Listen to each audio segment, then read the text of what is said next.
예, 안녕하십니까? 예, 우리 집사님께서 이렇게 첫 데뷔를 하셨는데, 예, 상당히 잘하셨습니다. 저희들도 항상 첫 부임 설교를 할 때가 기억이 나고, 또 그때 떨렸던 그런 감정이나 그런 생각들이 납니다. 제일 힘든 청중이 누구냐라고 한다면 아이들이죠. 예.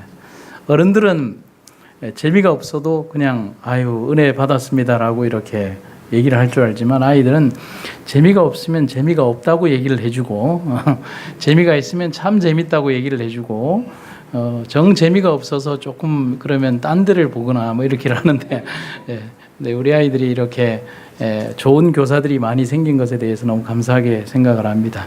제가 알고 있는 어떤 선배는 첫 부임 설교 때 너무 긴장을 해서 설교하다가 기절을 하신 분도 있었습니다. 그래서 그때 예배가 어떻게 마무리됐는지는 잘 모르는데, 신학생들 사이에 나오는 전설적인 한 선배의 이야기가 있습니다. 오늘 저는 여러분과 함께 주신 자도 여호와요, 또 취하신 자도 여호와시라는 제목으로 함께 은혜를 나누도록 하겠습니다. 성경에 등장하는 욥은 믿음의 1번지를 상징하는 사람으로 등장을 하고 있습니다. 그것은 우리가 중간 단계의 모든 과정을 생략한 그냥 결론적인 어떤 한 사람의 모습이죠. 하지만 욥의 일생은 사단이 얼마나 인간을 괴롭힐 수 있는가를 단적으로 보여주는 한 삶이라고 할 수가 있습니다. 어떻게 저렇게까지 사람을 괴롭힐 수 있는가? 바꿔서 얘기를 하면, 한 사람이 인간의 고통 가운데에서 그만큼의 깊이까지 고통을 당할 수 있는가라고 하는 것을 보여주는 삶이 욥의 일생이라고 할 수 있습니다. 또 한 가지는 뭐냐면, 사람이 얼마나 큰 고통 속에서도 또 하나님 안에서 승리할 수 있는가를 보여주는 것이 욥의 생이라고 할 수가 있습니다. 그래서 존 퀸시 아담스라고 하는 서양의 신학자는 우리에게 이런 얘기를 합니다. 모든 시험은 하나님께 가까이 가는 기회가 된다. 여러분 공감하십니까? 우리는 어떤 때에 우리의 신앙이 가장 순수하고 열정을 가지고 믿음을 가지게 되는가?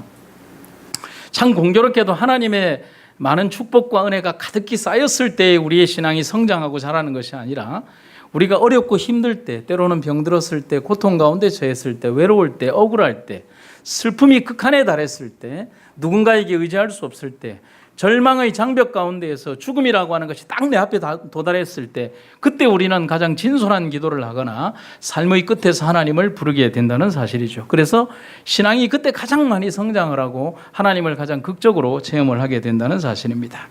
창세기에 등장하는 그 아브라함의 이야기나 또 이사야 시편에 등장하는 다윗의 이야기를 통해서도 보면 이렇게 기록이 되어 있습니다. 하나님이 아브라함을 시험하시려고 그를 부르셨다. 주께서 우리를 시험하시되 우리를 단련하시기를 은을 단련함 같이 하셨다라고 했습니다. 모든 금속의 귀금속의 재련의 과정은, 불순물을 없애는 과정은 가열의 과정이죠. 불순물을 태우는 과정이죠. 금 위의 것은 남겨두지 않는 재련의 과정이죠. 태움과 고통의 과정이 금에게는 고통이 없는 것이 아니라 금 역시도 달구어져야 되는 과정이죠. 그리고 금 위의 것은 사라지는 과정이죠. 극심한 고통이 있으면서 우리 내면을 채우고 있는 더러움과 이기심의 모든 것들이 같이 타버리는 과정이죠. 그래서 그 과정 속에서 우리의 신앙이 순수해진다는 사실입니다. 그리고 초기 문집 260페이지에 보면 화이트의 글은 우리에게 이런 얘기를 하고 계십니다. 모든 사람의 마음을 읽으시는 하나님께서는 그들이 고백하고 있는 예수에 대한 사랑을 시험하고 계신다 그랬습니다. 우리들의 모든 신앙의 과정들이 절대로 그냥 계단만 올라가면 그 결과물에 도착하는 과정이 아니라, 그 계단의 과정과 삶에 있던 노정의 과정에 극심하고 어려운 삶의 과정들을 통하여 우리들은 어떤 결과물에 도달을 하게 된다는 사실입니다. 욥의 믿음은 하나님을 기쁘시게 하기에 충분한 것이었습니다. 여러분 공감하시죠? 욥의 믿음만큼 하나님께 기쁨이 되는 믿음은 없어요. 그러나 그 믿음이 거저 이루어진 것이 아니라는 사실을 우리는 분명히 기억을 해야 합니다. 시험과 사단의 올무를 통과한 땀내나는 믿음. 저는 여기에서 믿음에 대해서 몇 가지 묘사를 하는데, 욥의 믿음은 땀내나는 믿음이에요. 그렇죠. 그 다음에 힘겨운 고통의 과정이 수반된 정말 숨이 턱에 차는 믿음이라고 할 수가 있습니다. 그러한 값진 결과가 욥의 믿음의 결과로 등장을 하고 있다는 사실입니다. 그래서 토마스 브룩스라고 하는 신학자는 우리에게 이런 얘기를 하고 있습니다. 하나님은 죄가 없는 아들은 딱 한 명밖에 없지만 누구지요? 예수님이에요. 그러나 유혹을 받지 않은 아들은 하나도 없다. 이 세상에 존재하는 모든 존재들, 하나님의 자녀들은 어떤 누구라도 유혹을 받거나 시험이 없이 살아가는 존재는 없다는 사실인 것이죠. 하나님, 왜 저에게만 이런 고통이 있습니까? 왜 우리 가족에게만 이런 고통이 있습니까? 우리 삶에 왜 이런 어려움이 있습니까? 라고 나만이라고 얘기할 필요는 없어요. 그 모든 시험과 어려움과 고통의 과정들은 하나님께서 우리들에게 사랑하는 사람을 데려가고요, 우리에게 사랑하는 사람에 대한 고통을 주고요, 변리와 아픔과 고통과 슬픔과 절망의 고통을 우리들에게 주시는 이유는 그러한 과정을 통해서 우리는 아들이 되어가고 딸이 되어가는 과정을 겪게 된다는 사실입니다. 지금 이 세상은 사단이 지배하는 세상입니다. 어떻게 고통과 시험이 없을 수가 있겠습니까? 하지만 분명히 우리는 이 세상의 과정에서 승리해야 되는 과정임을 여러분과 제가 잊지 마시기를 간절히 바랍니다. 욥이 그 수많은 고통과 유혹과 시험과 시련의 고통 속에서도 마지막 순간까지 좌절하지 않을 수 있었던 것은 그 자신이 가졌던 하나님에 대한 이 마음 때문이었습니다. 같이 한번 읽어볼까요? 시작. 주신 자도 여호와시오, 취하신 자도 여호와시오니. 여러분, 욥의 이 말 속에는 그의 신앙의 모든 것들이 다 담겨 있습니다. 그것은 뭐냐면 사람들은 소유에 대해서는 기뻐하지만은 그 소유를 잃어버린 것에 대해서는 적응되어 있지 않습니다. 생명을 취하고 값진 것을 가지는 것에 대한 기쁨에는 준비가 되어 있지만은 그것을 언젠가는 잃어버리는 것에 대해서는 전혀 준비하고 있거나 또 계획하고 있지 않다는 사실이죠. 그래서 하나님께서 우리들에게 부어주실 때는 기쁨이 있지만은 그러나 어떤 삶의 목적 하에서 그것을 가져가실 때는 그건 역시도 하나님의 귀하신 뜻이라는 사실을 받아들이는 것이 얼마나 어려운 것인가를 우리는 잘 알기 때문에 그렇다는 사실입니다. 어떤 젊은이가 미국 대륙을 동부에서 서부로 무전여행을 했습니다. 배낭여행이라고 하죠. 사람들이 그 긴 수천 킬로의 여행을, 수백 킬로의 여행을 끝내고 난 그 젊은이에게 인터뷰를 했어요. 그동안 그 어려움들 가운데에서 가장 힘든 게 뭐였습니까? 라고 질문을 하니까 사람들은 생각을 했죠. 먹는 문제, 자는 문제, 아니면 걷는 문제, 이런 큰 문제들을 생각을 했어요. 그런데 이 젊은이의 대답은 아주 간단했습니다. 가장 견디기 어렵고 힘들었던 것은 내 신발 속으로 들어오는 작은 모래알이었습니다. 라고 했습니다. 큰 모래 폭풍, 그리고 배고픔, 추위, 더위, 그리고 자기의 어떤 힘들고 어려운 그런 모든 과정들이 어려웠던 것이 아니라 자기의 신발 속으로 들어오는 작은 모래알갱이가 자기의 발걸음 가운데 가장 크고 힘들었다는 사실인 것입니다. 큰 역경을 잘 견디고 이겨내는 신자도 작은 모래알 때문에 고민하는 것을 볼 수가 있습니다. 여러분, 우리가 길을 걸어가다 보면 무언가에 걸려 넘어질 때가 있죠.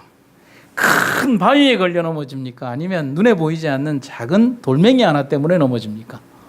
여러분, 큰 바위는요 절대로 안 넘어집니다.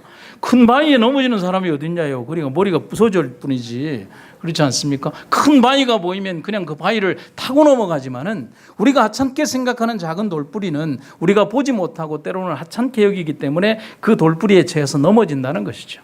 우리 인생에 우리를 넘어뜨리는 것은 크고 어려운 시험들이 우리를 넘어뜨리는 것이 아니라 정말 우리가 연약하게 생각하는 그 작은 것들이 우리 신앙을 넘어뜨리는 바로 그 존재가 된다는 것이죠. 그래서 예수님이 성경의 기별을 통해서 우리에게 뭐라고 얘기를 합니까? 포도원을 허는 큰 곰을 잡으라?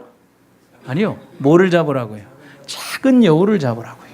그 포도원을 허물어뜨리는 것은 크고 원대한 짐승이나 코끼리나 곰 같은 그런 존재가 아니라 울타리를 허물어뜨리는 그 작은 여우 한 마리가 바로 이 우리의 포도원을 허물어뜨리는 존재라고 하는 사실입니다.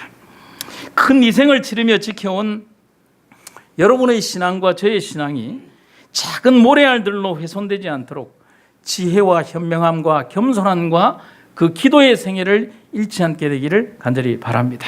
하나님께서 오늘 우리들을 도우시기를 간절히 바랍니다. 사단이 욥의 신앙에 대해서 이렇게 공경을 합니다. 가로되 사단이 여호와께 대답하여 가로되 욥이 어찌 까닭 없이 하나님을 경외하겠습니까? 여러분, 여기에서 사단의 질문에 정말 아주 날카로운 칼이 있음을 여러분 기억해야 합니다. 그런데 사단의 그 질문 가운데 그것은 단순한 질문이나 칼이 아니라 오늘 우리가 분명히 짚고 넘어가야 되는 중요한 하나의 단서가 있다는 사실이죠. 제가 이렇게 말씀드립니다. 사단은 뭐라고 선언을 하느냐면 욥이 믿음이 있다라고 인정합니다. 그렇죠? 그런데 이유가 있다라고 얘기를 하고 있습니다. 그 이유는 뭐냐면 욥기서 1장 3절을 보시면 이렇게 되어 있습니다. 그 소생은 남자가 7이고 여자가 3이고 도합 13명이죠. 그 소유물은 양이 7천이고 그 다음에 약대가 3천이고 소가 500결이고 당나귀가 500이며 종도 많이 있었으니 이 사람은 동방 사람 중에 큰 자라 했습니다. 그래서 사단이 말하는 욥의 믿음은 이유가 있는 믿음이다라고 얘기했습니다. 까닭이 있는 믿음이고 믿음이 생길 수밖에 없는 믿음의 사람이다라고 해요. 왜냐하면 그렇게 많은 부자니까, 자식이 그렇게 많으니까, 복을 그렇게 많이 받았으니까, 소유가 그래 많은데 어떻게 믿음이 없겠냐. 그런데 우리는 여기에서 무엇을 생각해야 되느냐 하면 많은 사람들이 우리의 믿음의 어떤 결과들에 대해서 이러한 것들이 많이 있으면 믿음이 있다라고 생각을 하지만 그건 착각이라는 사실이죠. 우리는 욥의 믿음 속에서 그가 가졌던 삶의 모습들이 하나님과 거래하는 그런 믿음의 사람이 아니라는 것을 분명히 기억을 해야 합니다. 뭐냐면 따라해 보실까요? 믿음은 하나님과 거래하는 게 아닙니다. 여러분, 하나님과 거래하는 신앙을 해서는 안 됩니다. 하나님이 이거 주시면 제가 이만큼 믿겠습니다. 여러분, 우리가 그렇게 많이 기도하죠. 하나님 축복 주시면 제가 그렇게 하겠습니다. 하나님이 이거 하면 제가 이만큼 헌신하겠습니다. 하나님이 이렇게 했으니까 제가 이렇게 하겠습니다. 여러분, 우리의 신앙이 왜 하나님과 거래를 해야 하나요? 하나님 우리와 거래하시는 분이 아니에요. 하나님이 우리와 거래를 하신다면 절대로 갈바리는 존재할 수 없는 거예요. 그 거래의 대상에서 거래란 서로 쌍방간에 어떤 한쪽으로 기울어지지 않는 그 수평적으로 동이나 서로 기울어지지 않는 서로 쌍방간에 이익이 되는 것을 거래라고 하는 거죠. 그러나 예수님의 그 갈바리 거래는 예수님에게 단 하나도 이익이 되지 않는 거래를 하신 거예요. 일방적으로 주신 거래잖아요. 우리 인간에게만 유리한 거래잖아요.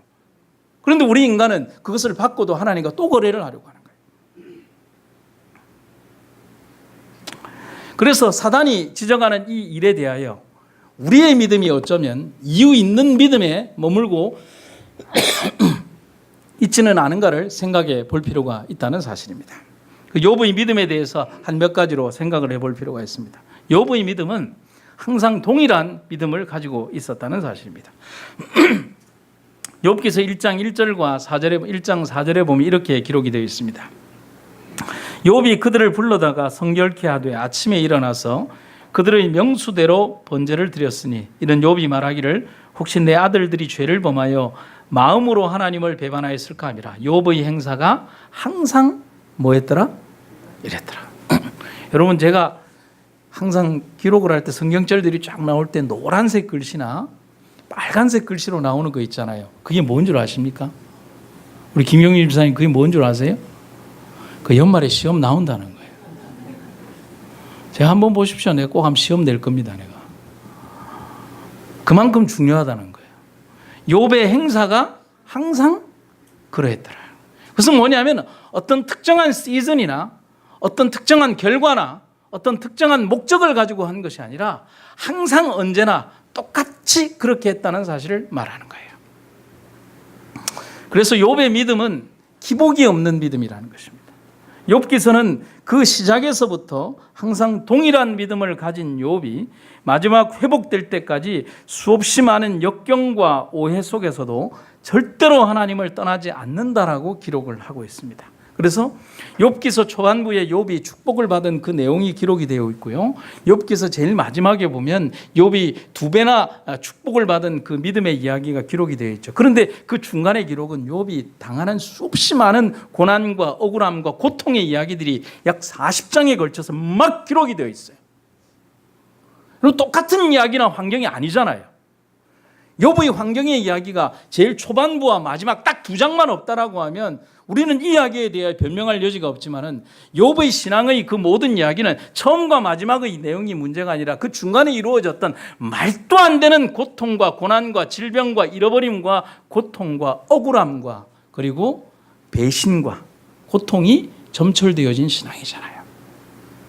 그럼에도 불구하고 욥의 신앙은 항상 똑같은 색깔을 유지하고 있었다는 사실이죠.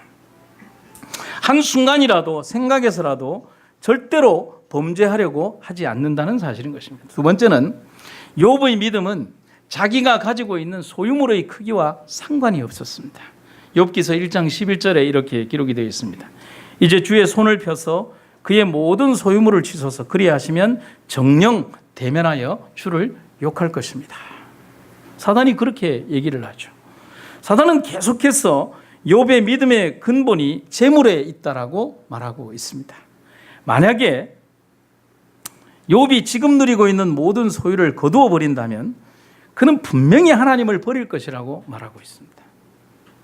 여러분, 왜 예수님께서 복음서에 기록된 내용을 보면 부자가 하늘나라 가는 것이 약대가 바늘길을 통과하는 것보다 힘들다라고 표현을 하느냐 하면 수없이 많은 사람들이 고난과 어려움의 때에 찾았던 그 하나님에 대한 신앙의 그 감도가 하나님의 부어주심과 축복 속에서 성장하고 더 원대하게 많아지는 것이 아니라 재물의 부유함, 그 권력의 오름, 명예가 더 많아지고 자기의 위치가 변하게 될 때 과거에 가지고 있었던 신앙의 순수성과 믿음들은 사라져버리고 세상적인 안목으로 세상을 바라보기 시작하기 때문에 그렇게 된다는 사실이죠. 그래서 사람이 변했다라는 그 말과 하나님이 변했다라는 말에는 어폐가 있는데 하나님은 여전히 계신데 사람이 변하는 것입니다. 사람이 하나님을 바라보는 시각이 변하고 사람이 세상을 바라보는 시각이 변하고 사람이 그의 마음속에 담고 있는 믿음의 그릇이 변하게 된다는 사실인 것이죠.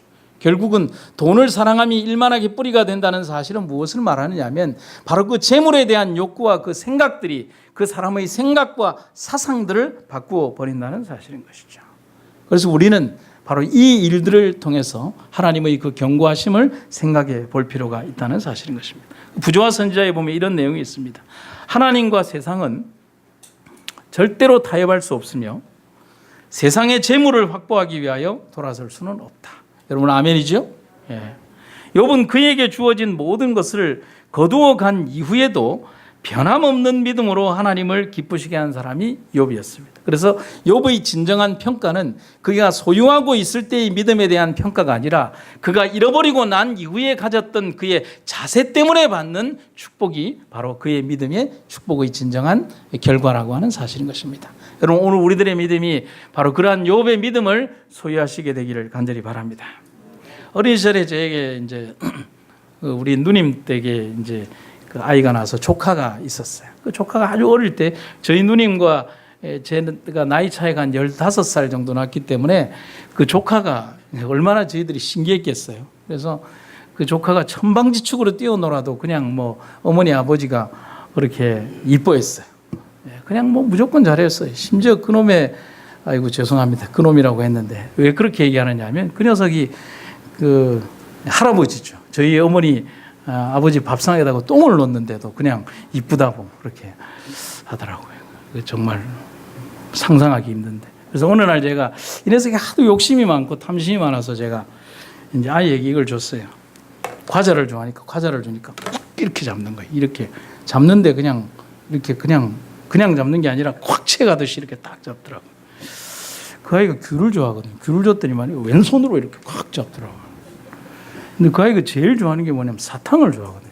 사탕을 주면 뭘 선택할까 이랬더니 이걸 잡고 입을 쫙 걸리더라고요.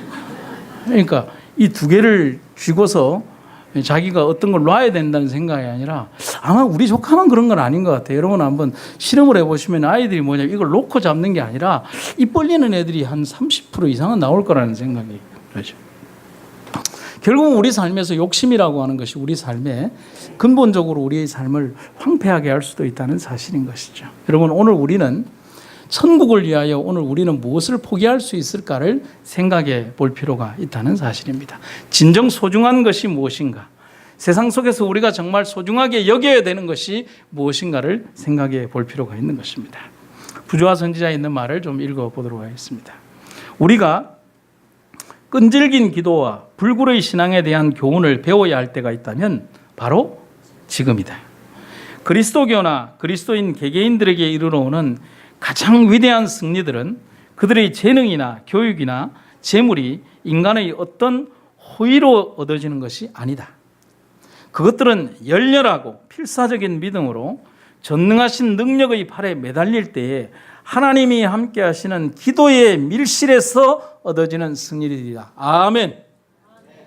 여러분, 그것들이 어떤 인간적인 호의의 결과로 얻어지는 것이 아니라 하나님과의 영적인 교제, 그리고 기도의 밀실에서 얻어지는 하나님의 원대한 선물임을 우리는 절대로 잊어서는 안 되는 것입니다. 오늘 우리들의 신앙에 정말 필요한 말씀의 어떤 그 기별들이 여러분들과 우리들과 함께 하기를 간절히 바랍니다. 그리고 세 번째는, 욥의 믿음은 조건과 이유에 따라서 형성된 믿음이 아니라는 사실이죠. 그를 부하게 만들었던 조건들이 그의 믿음을 지켜주는 이유가 되었다면, 소돔성을 버리고 떠나왔던 그 가족의 한 여인처럼 결국 소금 기둥으로 사라져버리는 믿음이 될 뿐이라는 사실인 것이죠. 그가 어떤 것을 소유했기 때문에 믿음이 성장하고, 그 다음에 그리고 그의 집에 많은 부자였기 때문에 믿음이 성장하는 요인이 되었다면, 그것들이 다 사라져버리고 나면 믿음을 버려야 되는 이유가 된다는 사실인 것이죠. 여러분들의 믿음이 그런 믿음이 되기를 간절히 바라십니까? 아니죠. 우리들의 생애에 재물의 많고 적음이나, 그리고 내 명예가 높고 낮음 때문에 우리의 믿음이 오르내리는 것이 아니라 항상 계신 그 하나님을 바라보는 진실한 믿음이 내 삶의 어떤 위치에 처한다 할지라도 하나님 안에서 성장하는 믿음이 되기를 간절히 바라는 것입니다.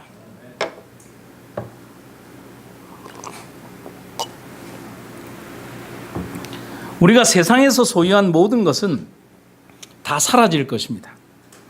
그리고 모두 다는 분명히 죽습니다. 인생이라는 거 하는 것이 결국은 영원히, 여러분, 신랑 신부가 이제 결혼을 하면 검은 머리가 파뿌리가 될 때까지, 또 어떤 분들은 표현하기를 영원히 사랑하고 행복하며 사시겠습니까? 라고 주례가 얘기를 합니다. 그것만큼 거짓말이 어디 있어요? 진짜 제대로 주례를 하려면 어떻게 하겠습니까? 저는 실제적으로 그렇게 주례를 합니다. 그리고 신랑 신부에게 이제 주례를 설 때 제가 이제 꼭 시를 써주는데, 그 시의 내용에 꼭 들어가는 한 구절이 그 내용입니다. 한 사람이 한 사람을 배웅하는 그날까지, 그리고 그 순간까지, 끝까지 사랑하시겠습니까? 우리 인생은 어차피 삶의 끝 지점이 있는 것, 한 사람은 한 사람을 배웅하는 그 순간이 있는데, 당신은 그 순간까지 그 사람의 든든한 후원자가 되시겠습니까? 여러분, 삶이란 언젠가는 죽잖아요. 영원히 살 수 있는 사람은 없잖아요. 그리고 내가 소유한 모든 것들, 내가 사랑한 모든 것들은, 사람의 손으로 일군 모든 것들은 언제나 사라지잖아요. 하늘을 향해 준비하지 않는 한 이 땅의 것은 영원하지 않음을 우리는 분명히 기억을 해야 합니다. 오늘 여러분들의 대화의 주제, 오늘 우리들의 삶의 가장 관심 덩어리, 내가 가장 사랑하는 그 모든 것들이 하늘이 되기를 간절히 바랍니다. 세상 속에서 열심히 사십시오. 돈도 열심히 벌고, 그리고 세상 속에서 정직한 땀을 일구고 여러분들의 삶의 터전을 일구십시오. 그러나 하늘이 더 큰 사랑과 관심의 대상이 되고, 하늘을 향하여 여러분들의 재물과 재능과 달란트를 아낌없이 드릴 수 있는 우리가 되기를 간절히 바랍니다. 하늘을 향한 영혼의 문이 닫히기 전에 그렇게 하기를 간절히 바랍니다. 인도의 어느 왕국에 아주 젊고 아름다운 왕비가 있었습니다. 왕이 이 왕비를 너무 사랑했는데, 이 왕비는 왕과 결혼한 지 1년 만에 병으로 세상을 떠나고 말았습니다. 여러분, 정말 사랑했는데 짧게 세상을 떠나면 얼마나 그리움이 짙겠습니까? 그래서 왕이 너무 슬퍼서 어떻게 할 바를 몰랐습니다. 그래서 국리 끝에 왕은 정말 정성을 들여서 왕비의 무덤을 정말 호화롭게 지었습니다. 그리고 1년이 지나서 왕비의 무덤에 가보니까 넓은 들에다가 왕비의 무덤을 이렇게 지었는데 너무 쓸쓸해 보이는 거예요. 그래서 왕이 명령을 했습니다. 저기 동쪽 편에다가 왕 자신을 상징하는 멋진 미남자의 조각을 새겨서 왕비의 무덤을 지켜주라고 했어요. 그래 보니까 왕비의 무덤 곁에 멋진 이제 자기 동상이 딱 서 있으니까 외롭지 않은 것 같았어요. 그리고 다시 1년 뒤에 가보니까 또 뭔가 허전한 것 같았어요. 그래서 그 남쪽에다가 이제 우리가 함께 이 땅 아래에서는 같이 살지 못하지만은 그 아래에다가 큰 궁궐을 짓고, 그 궁궐에 당신과 내가 살았던 그 추억들을 막 담아놓는 멋진 집을 이렇게 궁궐을 지어 놓으라고 했어요. 그래서 동쪽에 이제 무덤의 이 동쪽에 큰 조각상이 있고요.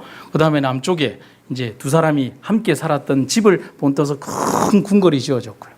또 그 다음에 가서 보니까 또 소홀한 것 같아서 이제 해가 갈 때마다 이제 이제 궁궐 중심으로 해서 담을 쌓고 그 다음에 또 호화로운 건물들을 짓고 막 해서 이제 그 무덤을 중심으로 해서 엄청나게 많은 건물들을 짓고 이렇게 해놨어요. 그리고 아주 오랜 세월이 지나서 왕이 이제 왕비의 무덤을 보러 갔는지 아니면은 자기가 조성해 놓은 그 아름다운 그 동산을 보러 갔는지는 모르지만은 오랜 세월이 지난 다음에 가서 거기에 딱 가서 보니까 너무 잘 되어 있는 거. 멋진 자기의 조각상, 그 다음에 궁궐, 또 궁궐, 그 다음에 담장들, 그 다음에 호화로운 도시들 쫙 보니까 제일 중간에 뭐가 있어요? 무덤이 하나 있는 거예요. 그 무덤이 누구의 무덤이죠? 어떤 왕비의 무덤이에요? 자기가 정말 사랑했던 무덤, 그리고 그 무덤 때문에 생겨났던 그 수없이 많은 화려한 건물들. 근데 왕이 이런 명령을 하는 것입니다. 저 중간에 있는 초라한 무덤은 뭐냐? 당장에 저 무덤을 치워버려라. 여러분, 계시록의 이야기를 통해서 우리는 우리 신앙의 한 단면을 지적하는 한 이야기를 끌어낼 수 있습니다.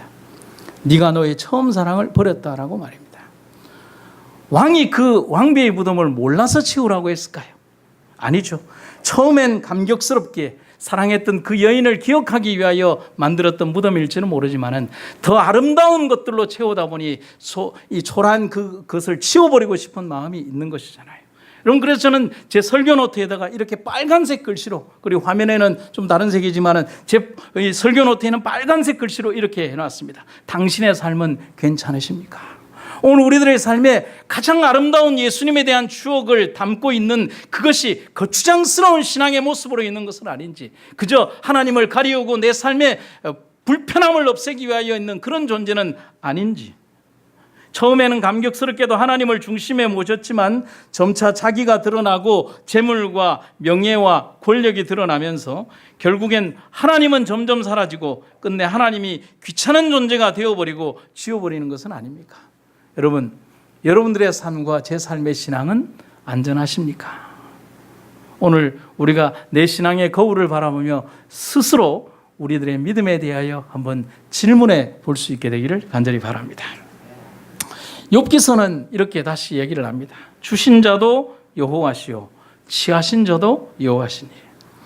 여러분, 욥기서를 이끌고 가는 가장 중요한 교훈이 있다면 바로 이 구절이라고 할 수가 있습니다. 욥은 분명히 말하고 있습니다.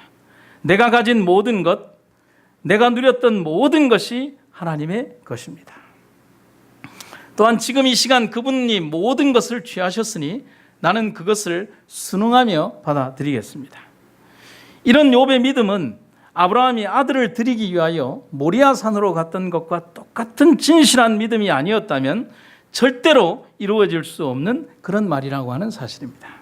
여러분, 그래서 오늘 우리들의 삶에 하나님께서 우리들에게 명령하시는 그 모든 것들을 믿음의 순종으로 받아들일 수 있는 그런 자세가 되기를 간절히 바랍니다. 그래서 서랑의 한 신학자는 우리에게 이런 얘기를 하죠. 모든 위대한 인물마다 첫 번째 터득하는 교훈은 어떻게 순종하느냐, 누구를 순종하느냐, 그리고 언제 순종하느냐를 배우는 것입니다. 오늘 하나님께서 우리에게 명령하시고 우리에게 선언하시고 또 우리에게 말씀하시는 그것들을 순종할 수 있는 자세가 되는 여러분과 제가 되기를 간절히 바랍니다. 가장 큰 고통이 엄습하는 지금 이 순간이 바로 진실한 순종의 모습을 보여야 할 때라고 하는 사실인 것입니다. 그래서 욥기서의 내용을 보면 이렇게 볼 수가 있습니다. 욥에게 이르러 온 첫 번째 고난은 너무 큰 것이었습니다. 그래서 욥기서 1장의 기록을 보면 욥기서 1장 13절부터 19절에 보면 그가 당면하는 그 고통의 기록들이 쭉 기록이 되어 있는데 14절에 15절에 보면 스바 사람이 갑자기 와서 그것들을 빼앗았다. 그 다음에 갑자기 강도들이 나와서 그것을 가져갔다. 그 다음에 자연계의 징조를 통해서 가족들과 모든 것들이 죽어버렸다. 그렇습니다. 정말 쉴 틈이 없이 순식간에 욥의 시련은 일시에 이르러 오게 되는 것입니다. 생각조차 할 수 없었던 큰 일들이 일순간에 모든 것을 앗아가 버리는 일이 발생하는 것입니다. 여러분, 우리네 인생이 다가오는 시련을 안다면 대비하지 않을 사람이 있겠습니까? 여러분들 삶의 고통 가운데에서 어떤 절망적인 일들이 딱 이루어지는 현실을 보면서 내가 그것을 미리 알았다면 대비하지 않을 사람이 있겠습니까? 그렇잖아요. 그래서 제가 설교를 준비하다가 그 옛날에 그 고등학교 때 배웠던 그 탈루가라고 하는 그 한탄가라고 합니까? 탈루가라고 하는 그 시가 기억이 났습니다. 고려말 시인이었던 우탁이 썼던 탈루가라고 하는 것인데 바로 이것이죠. 여러분 아마 들어보시면 잘 알 것입니다. 늙음을 슬퍼하는 노래라고 하는 것이죠. 한 손에 막대 잡고 한 손에는 가시를 쥐고 늙는 길 가시로 막고 오는 백발 막대로 치려고 했더니 백발이 제 먼저 알고 지름길로 오더라. 여러분 이 시 기억나십니까? 우리 어머니들 어때요? 이 맞는 것 같아요? 이놈 네가 오면 내가 절대로 안 늙으리라 하고 생각을 하고 딱 하고 지키고 있었더니만은 백발이 이렇게 보더니만 난 이 길로 가야지라고 벌써 와 있더라는 사실인 것이죠. 여러분 우리 인생에 우리가 당면하는 많은 일들을 막아낼 수 있는 재간은 없죠. 세월의 힘과 그리고 삶에서 이루어지는 많은 수없이 많은 일들을 우리는 막을 재간이 없습니다. 하지만 우리가 미리 이루어지는 일들을 안다고 하더라도 정말 고통스러운 것은 뭐냐면 다가오는 두려운 일들을 미리 안다고 하더라도 그것을 막을 힘이 없다면 내가 알고 있는 그 선지식이 얼마나 나를 더 크게 고통받게 할 것입니까? 내일 사랑하는 사람이 죽는다는 사실을 나는 알고 있는데 나는 그것을 막을 수 있는 힘이 없다면 그리고 사랑하는 사람의 종말이 점점이 다가오고 있는데 내가 그것을 막을 수 있는 어떤 일도 할 수 없다면 그 알고 있는 선지식이 우리를 얼마나 고통스럽게 할까요? 그래서 오늘 우리는 내일 일을 알지 못하지만 오늘 이루어지는 이 일들에 대하여 하나님께 감사하고 또 그러한 일들에 대해서 하나님께 순응하며 믿음으로 감내하면서 이 땅 아래에서 사는 삶을 영원한 삶의 끝이라고 생각하지 않고 이 문 너머에서 이루어지는 그 삶이 우리에게 주는 영원한 행복의 삶이라는 사실을 깨달으며 주님께 오늘도 감사하며 살아가는 여러분과 제가 되기를 간절히 바라는 것입니다. 그래서 저는 그렇게 생각을 합니다. 무슨 색깔이죠? PPT에 아무것도 안 나온 색깔이 검정색이죠. 여러분 내 인생의 굴곡진 삶을 꼭 이렇게 검정색으로만 표현할 필요는 없습니다. 하나님은 분명히 나를 사랑하고 계십니다. 때로는 사고를 당하는 데서 때로는 병마의 고통 속에서도 분명히 내게 말씀하시는 하나님의 참된 음성을 들으려고 노력한다면 우리를 위한 하나님의 다른 계획들을 우리는 발견하게 될 것이라는 사실입니다. 욥은 자기의 당면한 일들 앞에서 이렇게 고백을 합니다. 욥기서 1장 20절에 욥이 일어나 겉옷을 찢고 머리털을 밀고 땅에 엎드려 경배했다라고 되어 있습니다. 그 극한의 슬픔과 고통이 이르러 올 때 하나님께 대하여 원망하고 하나님께 대하여 울부짖고 하나님은 왜 이러십니까? 라고 하면서 하나님께 대하여 해악질을 하는 것이 아니라 하나님께 대하여 눈물을 흘리면서 하나님이여 나에게 이루어진 일들을 내가 감내하고 받아들일 수 있도록 하나님이여 나를 도와주시옵소서. 여러분 우리가 살아가며 두려운 일들이 우리 앞에 있지 않겠습니까? 사랑하는 사람을 잃어버려야 될 고통이 다가오겠고요. 또 때로는 내가 원치 않지만 나 역시도 병들 수 있다는 사실. 그리고 언젠가는 내 삶에 어떤 어려움과 고난들이 또는 내 자녀들에게 어떤 일들이 벌어질지에 대해서 우리는 알지 못합니다. 그러나 하나님께서는 우리에게 당면하여 있는 그 고난과 고통이 바로 그 자리가 끝이 아니라 하나님께서 예비하신 또 다른 길이 있을 것임을 분명히 믿으며 오늘 우리들에게 다가올지도 모르는 그 고난과 고통을 이겨나갈 수 있는 믿음을 가지라고 하나님께서 말씀하고 계신 것입니다. 그러면서 욥은 우리에게 이런 얘기를 하죠. 욥은 왜 이런 일이 일어났는지에 대한 이유를 하나님 앞에 묻고 있지 않습니다. 하나님 왜입니까? 그리고 원망하고 있지도 않습니다. 오히려 그는 자신의 죄를 고백하면서 하나님께 기도하고 있습니다. 그래서 욥은 자신에게 일어난 이 두려운 일들의 결과 속에서 하나님의 섭리를 믿고 싶었던 것입니다. 욥은 분명히 알고 있었습니다. 그리고 그의 삶의 기억 속에서 정말 하나님은 자신을 살게 하시는 분이며 그리고 자신을 복주시는 참된 하나님이심을 그는 기억하고 있다는 사실인 것입니다. 자기가 지나온 살아왔던 삶의 기억 속에서 지금 당장에 지금은 고난을 당하고 있지만 살아왔던 수십 년의 세월 속에서 하나님은 분명히 이 고난을 극복하게 하시고 역전의 하나님이시며 나를 이 가운데 그냥 버려두시는 하나님이 아니라는 사실을 욥은 알았기에 지금 당면하는 그 고통 속에 머무르는 것이 아니라 이 너머에 회복해 주실 하나님을 바라보고 있다는 사실인 것입니다. 여러분, 그 하나님을 우리가 발견하게 되시기를 간절히 바랍니다. 그래서 화인 여사는 우리에게 이렇게 권면하고 있습니다. 우리는 주님께서 우리를 인도해 오신 길과 우리의 과거 역사를 통하여 주신 그분의 가르침을 잊어버리는 것 외에는 미래를 위하여 두려워할 것이 전혀 없다. 당면하는 미래의 어떤 일들 때문에 두려워할 것이 아니라 우리의 과거에 우리를 인도해 오셨던 하나님의 은혜를 잃어버리는 것이 더 큰 두려움이다라고 얘기를 하고 있는 것입니다. 여러분, 우리가 그래서 기억할 게 있습니다. 오늘 우리에게 주어진 삶의 현실이 아무리 암담하게 보인다 할지라도 분명코 하나님은 우리 편이라는 사실을 기억하도록 합시다. 또 우리를 일으키시는 분이라는 사실을 기억하도록 합시다. 그리고 지금껏 우리를 인도하신 하나님의 사랑을 기억하시기를 간절히 바랍니다. 여러분 한번 따라해 보시겠습니까? 기억은 축복이다. 여러분, 우리 신앙의 순간순간들마다 하나님께서 우리를 인도하셨던 삶의 수없이 많은 기억들, 60년, 70년의 세월 속에서 나의 고난과 어려움과 고통과 절대절명의 그 순간들 속에서 나를 절묘하게 인도하셨던 하나님의 그 섭리의 순간순간들을 우리는 잊어서는 안 된다는 사실인 것입니다. 그래서 많은 사람들이 주신 분은 인정할 수 있지만 그분이 거두고자 하실 때는 인정 못합니다. 그렇잖아요.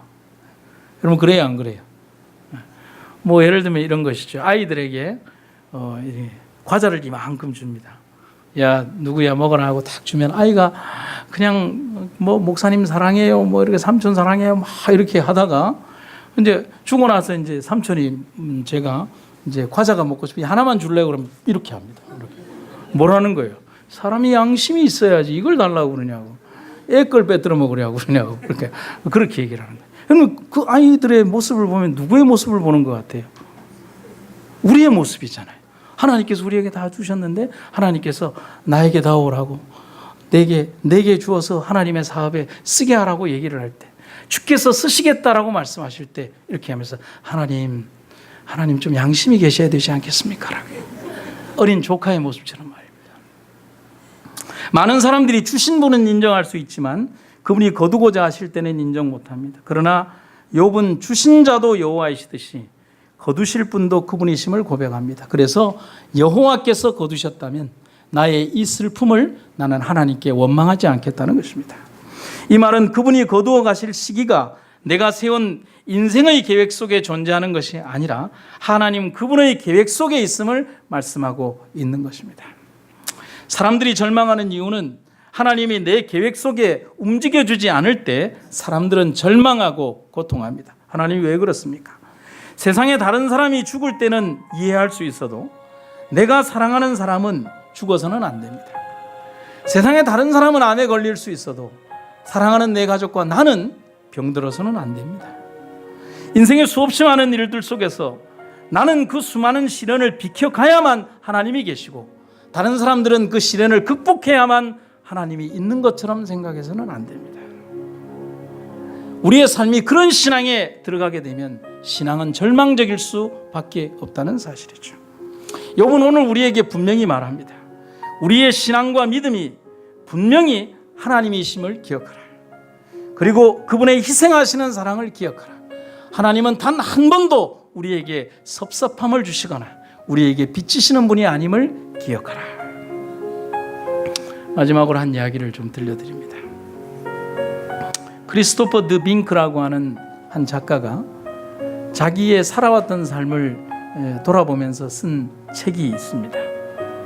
힘 없는 자들의 힘이라고 하는 책인데 이 책에서 누구를 소개하고 있냐면 자기의 형 올리버라고 하는 자기의 형을 소개를 하고 있습니다. 그 형은 특별한 존재가 아니에요.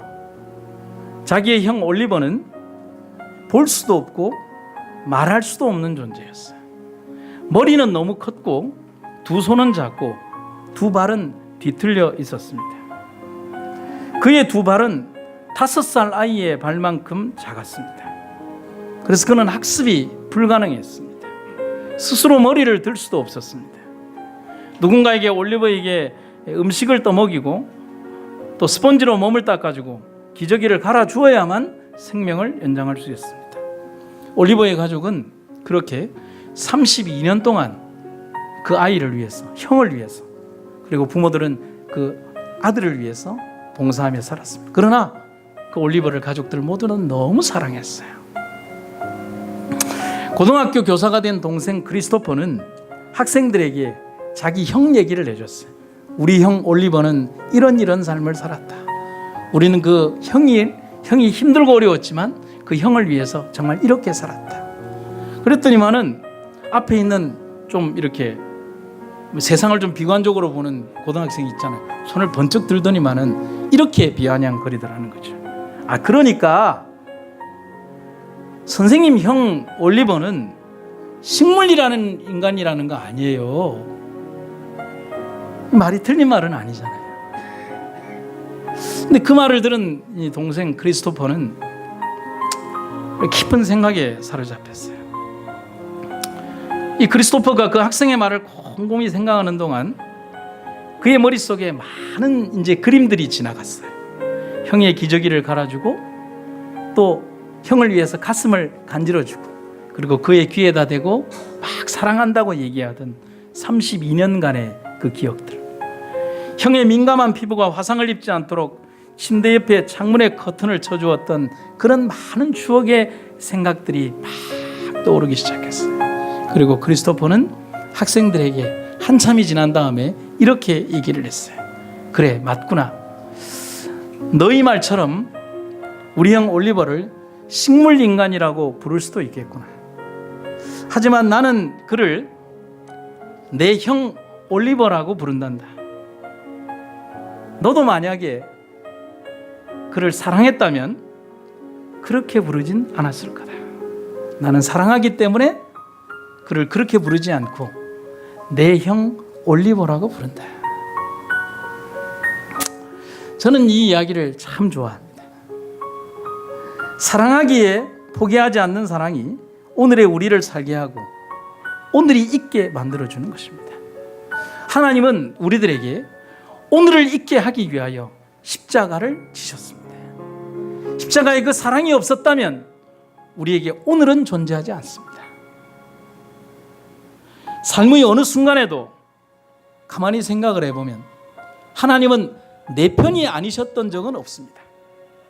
사랑하며 다 이해할 수는 없지만 하나님은 언제나 나를 위해 큰 희생을 하신 분임을 저는 잊지 않고 있습니다. 주께서 나를 위해 다 주셨듯이 나는 내 삶에 가장 소중한 것을 드리기에 인색했던 내 삶의 하루하루를 회개하며 살아갑니다. 내가 하나님을 위해 무언가를 큰 것을 할 수 있는 나는 아니지만, 그리고 볼품없는 나이지만 우주의 형제들 앞에서 당당하게 우리를 내 아들이다 딸이다라고 말씀하시는 그 하나님, 그래서 저는 이 우주의 형제들 앞에서 고백을 합니다. 그분이 내 전부이심을 고백합니다. 그리고 그 주께서 이름 없는 당나귀와 그 말을 향해서 말씀하시길, 주께서 쓰시겠다라고 말씀하신 것처럼 주께서 나를 쓰실 때에 내가 그 부름에 응답받을 수 있는 그 존재가 되기를 간절히 바랍니다. 오늘 우리들의 삶이 하나님의 손에서 쓰임받는 종들이 되시기를 주의 이름으로 축원합니다. 말씀을 마치겠습니다.